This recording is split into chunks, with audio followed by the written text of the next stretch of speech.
Bienvenido, secretario. Con la venia de la presidencia, señor secretario, al pueblo de México. Sea usted bienvenido al Senado de la República. Su presencia en esta tribuna dimensiona la importancia de la responsabilidad a su cargo. Escuché con atención su presentación inicial y es alentador que en el contexto de cambios estructurales sea la reforma educativa la que mayor relevancia para México es, por su impacto en todos los sectores y por el valor que se le da a la educación como un medio para aspirar a mejores oportunidades de vida. La calidad ha construido el eje de esta reforma. Sin embargo, actualmente el único resultado visible es un cambio en la gestión del sistema. La implementación de evaluaciones y la autonomía constitucional del INE como una medida que garantiza transparencia en este proceso. Menciona que su tarea es implementar la reforma.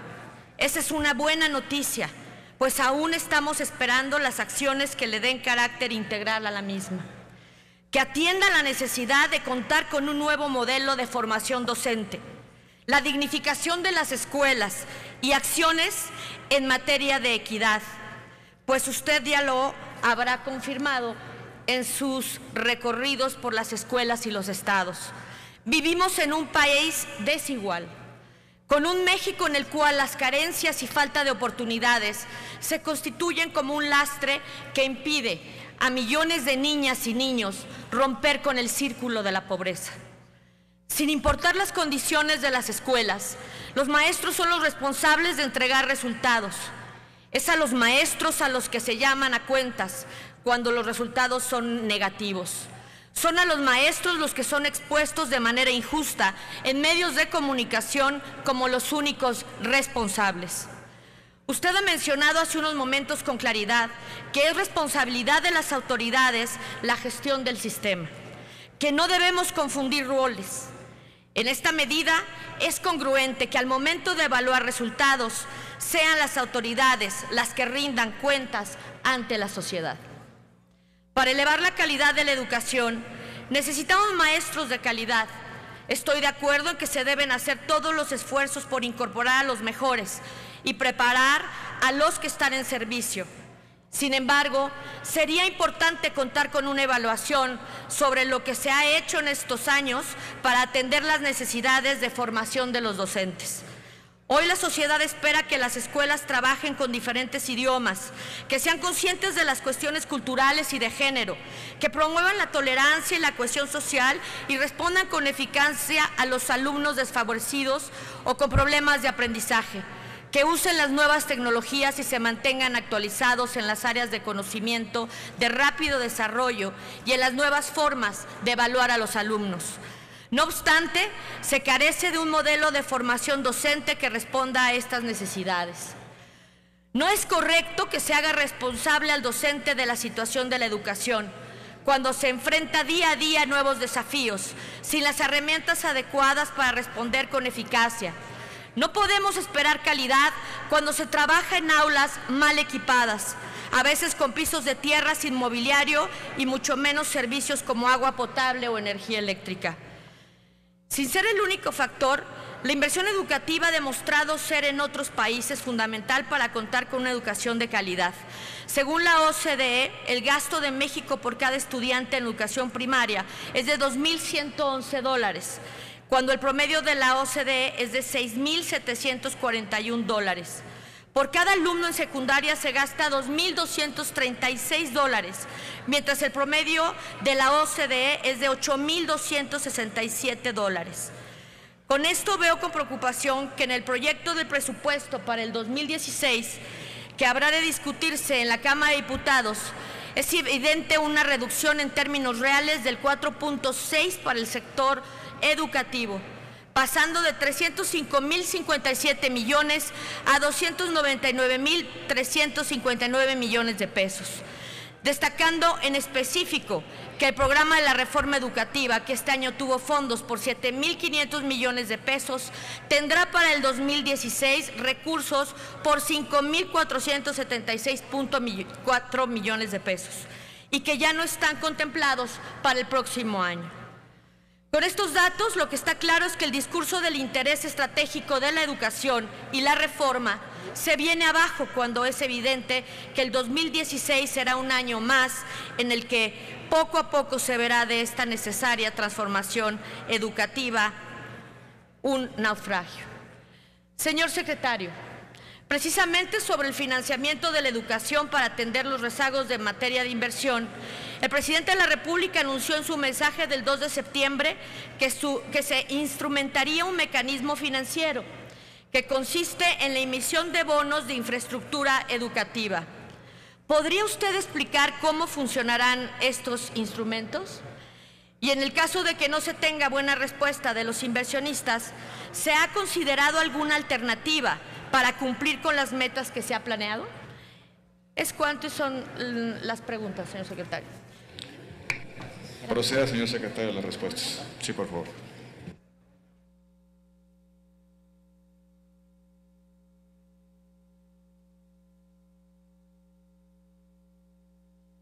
Muchas gracias, senadora Mónica Arreola, muchas gracias por su pregunta y por todos los comentarios que ha dado y que ha vertido. Déjeme empezar diciéndole que en estos casi 3 años hemos logrado el avance más grande en décadas en materia de transformación educativa. Creo que la gran mayoría de quienes estamos aquí sabíamos que era fundamental iniciar un cambio radical de la educación que necesitaba y empezaba por una reforma educativa. La reforma educativa que se construyó y se consensó con la gran mayoría de ustedes. Ese fue un cambio no menor, un cambio de una gran profundidad y que nos permite hoy tener un marco jurídico radicalmente distinto al marco jurídico que se tenía anteriormente. Un marco jurídico que permite, en primer lugar, recuperar la conducción del Estado sobre la educación y un marco jurídico que permite, sin lugar a dudas, el que todos los elementos que requerimos para que nuestro sistema educativo, como lo dije en mi intervención, sea un sistema educativo público, laico, gratuito y de calidad, se puedan implementar. Y precisamente en ese proceso estamos. Y creo que todos los que estamos aquí conocemos la dificultad de lograr esos cambios. Durante décadas, el sistema educativo se mantuvo inmóvil y hoy, gracias a esta reforma, estamos empezando a avanzar. Sin lugar a dudas, falta mucho, por supuesto, estamos en esa construcción. Una construcción que ya tiene algunos resultados importantes, como que por primera vez en la historia de este país haya habido un concurso nacional para poder ser maestro. Avances como el que por primera vez hayamos tenido la evaluación, la primera evaluación que se tiene diagnóstica de quienes entraron al servicio el año pasado, que el próximo noviembre tendremos la primera evaluación del desempeño, pero no solo eso, que estamos en un proceso de darle autonomía de gestión a las escuelas, como lo mencioné en mi primera intervención, con programas como el de la reforma educativa que ha llevado tan solo este año 7.500 millones de pesos directos a las escuelas para que la comunidad escolar, es decir, los maestros, los padres de familia, puedan determinar en qué gastar esos recursos, renovando la capacidad comunicativa y, por supuesto, de organización de las escuelas. Y así, distintas acciones que estaremos comentando sobre cómo ha avanzado la reforma educativa. Y lo que usted comenta, y voy concretamente a su última punto y su última pregunta, el presupuesto. En un momento en el que todos sabemos que vivimos finanzas públicas acotadas, derivado de acontecimientos internacionales que han disminuido el precio del petróleo, y bajo una decisión de responsabilidad del presidente de la República en la que ha dicho que no se va a contratar más deuda, que no se van a subir más impuestos y que por lo tanto tiene que haber un ajuste al gasto, por instrucción del presidente de la República, el presupuesto que más se ha cuidado es el presupuesto educativo. Es un presupuesto que en términos reales prácticamente queda igual que el del año pasado. Rubros como el de la educación superior no tiene ninguna disminución, lo mismo el que el de la ciencia y la tecnología. Pero no solo eso, como usted lo ha mencionado, para poder en estos momentos complicados ir y cumplir con la obligación que tiene el Estado de tener una infraestructura educativa adecuada, se creó el programa de los certificados de educación de infraestructura, que permitirá la inversión más grande que se ha tenido en décadas para este rubro. 50,000 millones de pesos adicionales es lo que estamos calculando que se pueda utilizar a través de este mecanismo, un mecanismo financiero novedoso que se ha utilizado en otras latitudes con éxito y que consta muy rápido. La ley de coordinación fiscal permite que las entidades que así lo deseen hagan un acuerdo con la Federación, de manera concreta con la Secretaría de Hacienda y con la Secretaría de Educación, en la que ellos ceden hasta el 25% del FAM, del Fondo de Aportaciones Múltiples, por los próximos 20 años.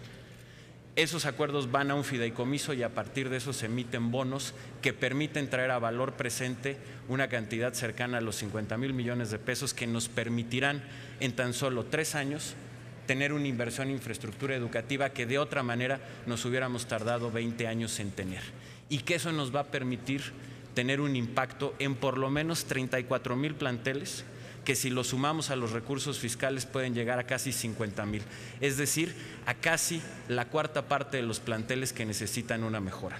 Así es como va a funcionar este mecanismo. Ese es el esfuerzo, a pesar de estar en momentos complicados, que hace el Gobierno de la República y el presidente por tener como prioridad la educación de este país. Muchas gracias, senador. ¿Desea formular comentario o réplica? Amable, gracias. Gracias, senadora Arriola Gordillo. Tiene a continuación el uso de la tribuna para formular pregunta la senadora Marta Palafox Gutiérrez, del Grupo Parlamentario del Partido del Trabajo, hasta por 3 minutos.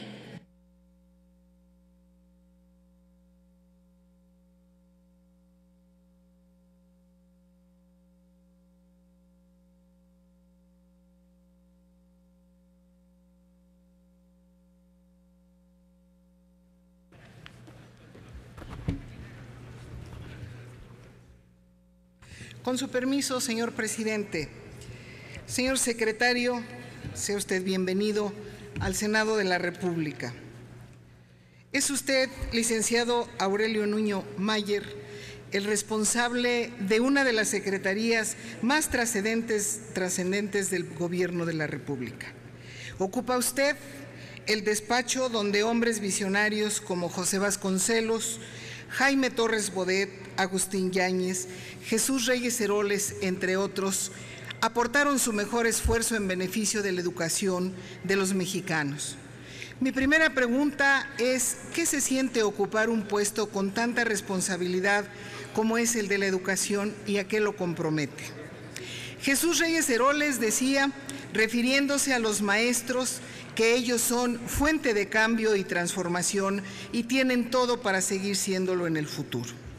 El presidente Enrique Peña Nieto dijo en su informe que de las 13 reformas estructurales impulsadas por su gobierno y el Pacto por México, la reforma educativa es la más importante y no hay reforma educativa sin maestros.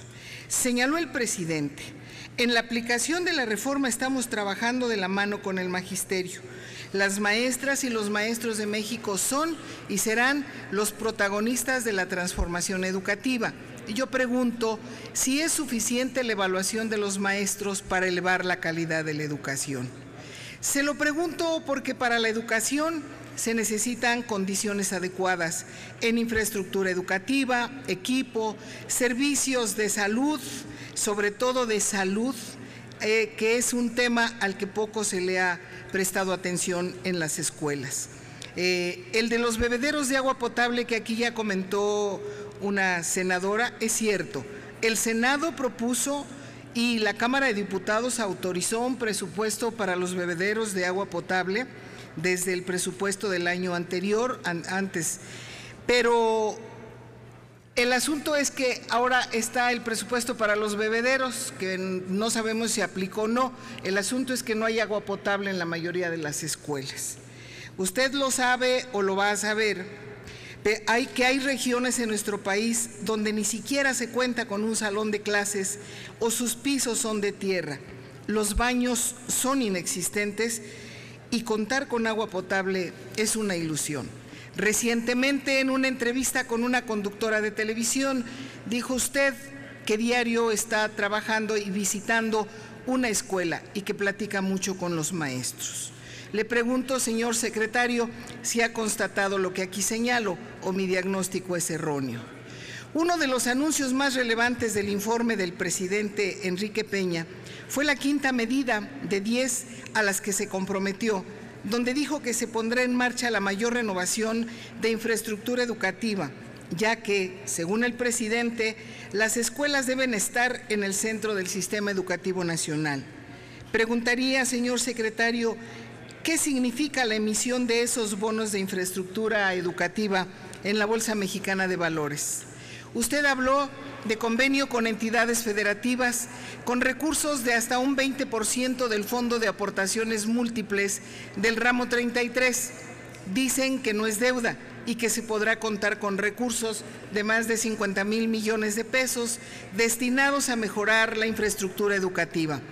Suena espectacular, yo diría que hasta populista y demagógico. No vaya a pasar como lo del Fondo Mexicano del Petróleo, que aunque es diferente instrumento financiero, simplemente sus resultados no se ven.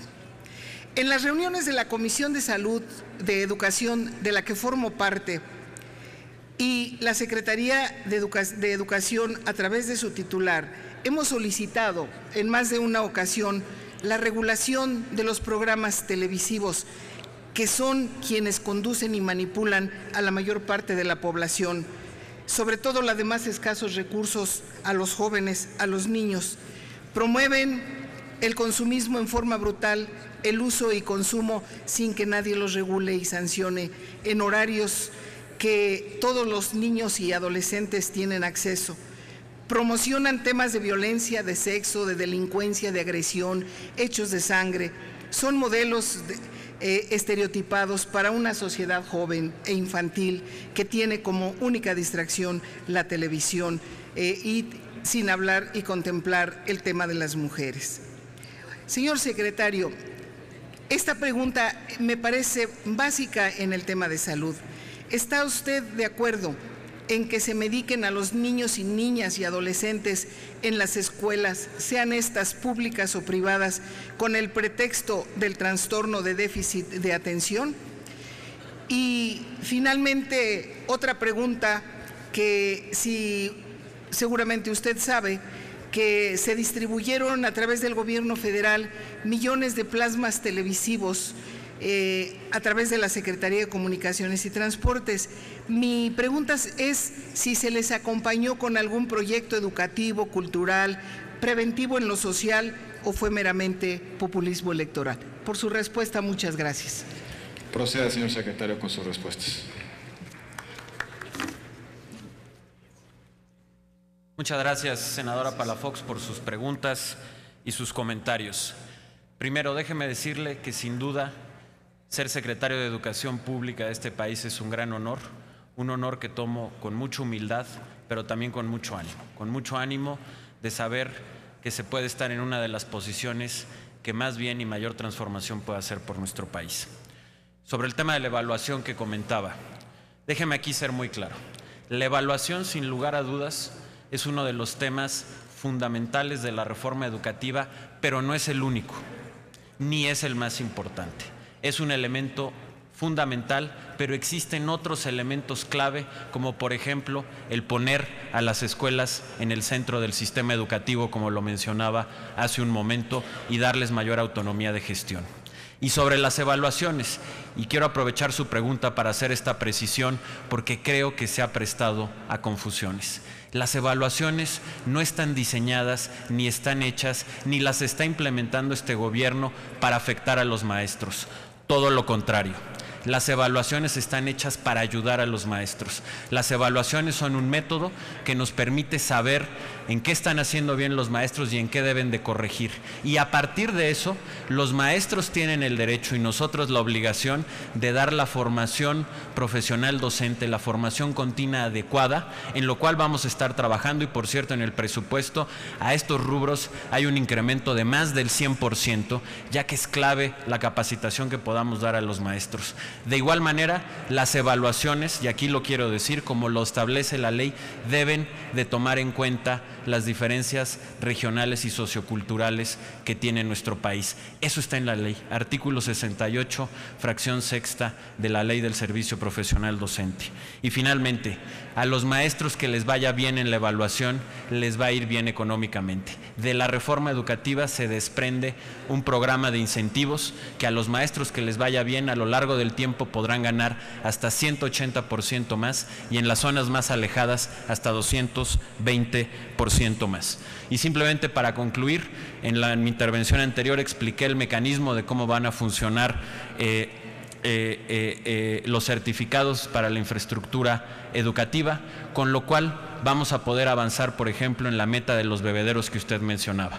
Para ello le doy tan solo un dato. El año pasado, casi 3,000 escuelas entraron ya en este programa de bebederos y este año, o en este ciclo escolar, con una inversión de más de 1,000 millones de pesos, vamos a poder alcanzar a 11,000 escuelas más, llegando a casi 15,000 escuelas más de una meta para el ciclo escolar 2018-2019 cercana a las 40,000 escuelas, que es la meta que se ha tratado. Es cuanto. Muchas gracias, senadora. Sonido en el escaño del senador Manuel Bartlett.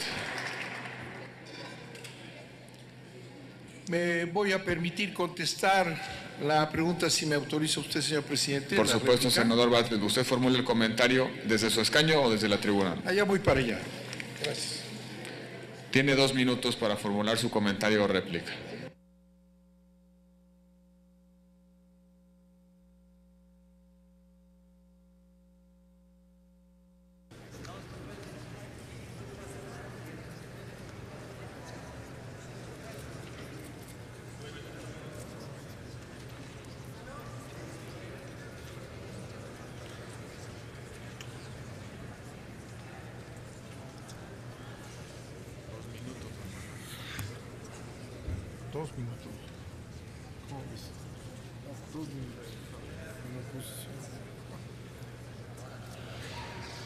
Ya me autorizó el señor presidente 2 minutos. 18 más 2 son 20. 18.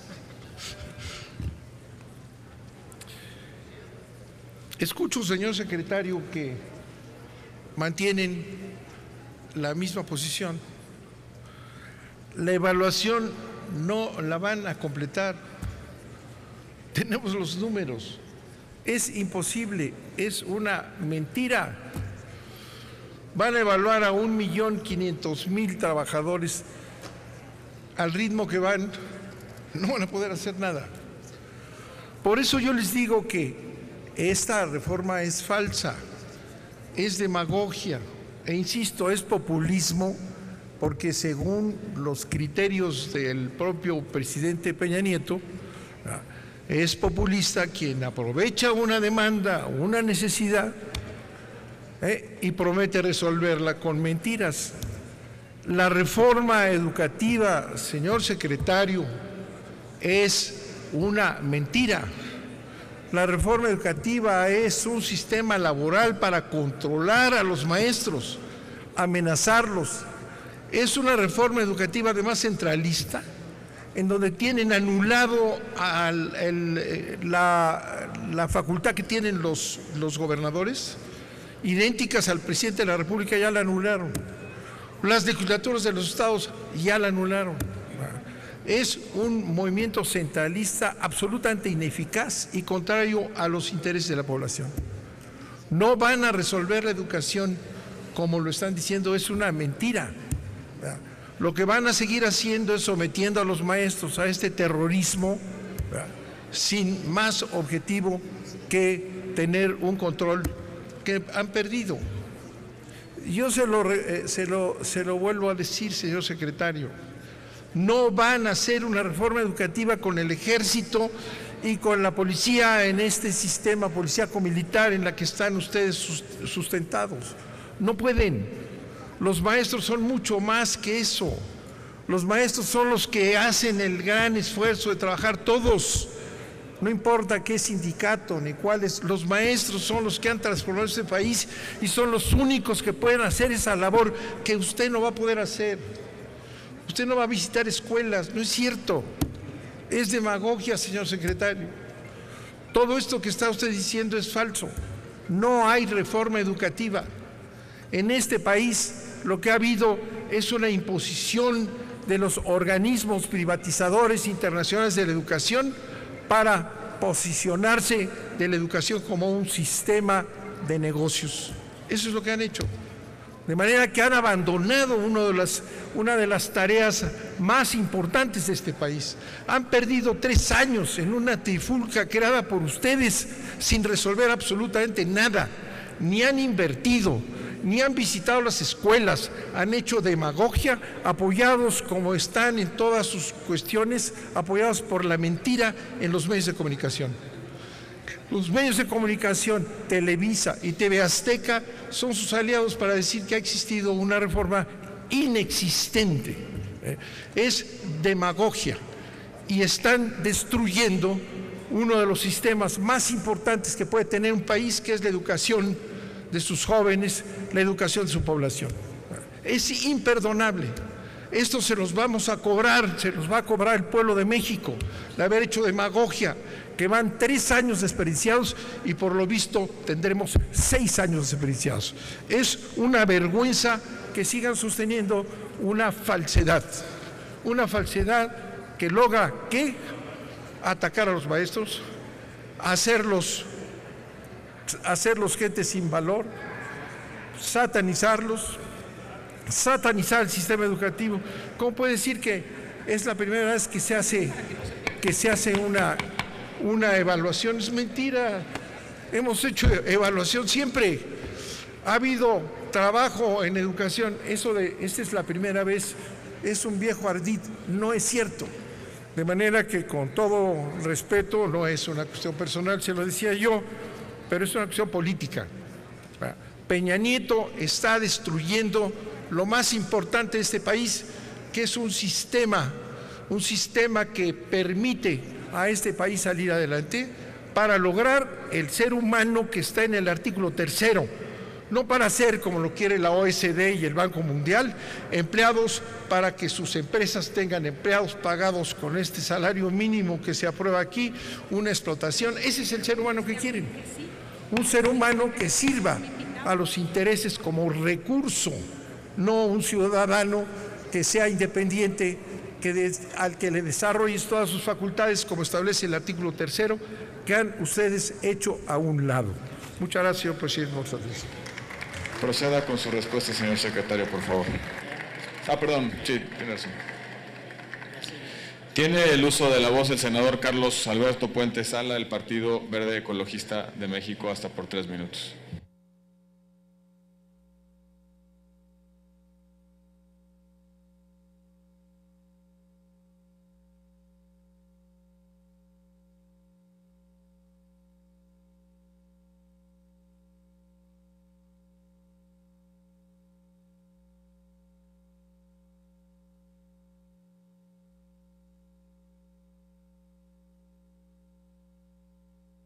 Active el micrófono, por favor.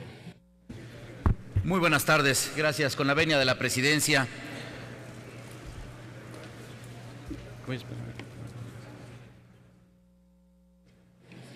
Proceda, señor senador, por favor. Muchas gracias, presidente.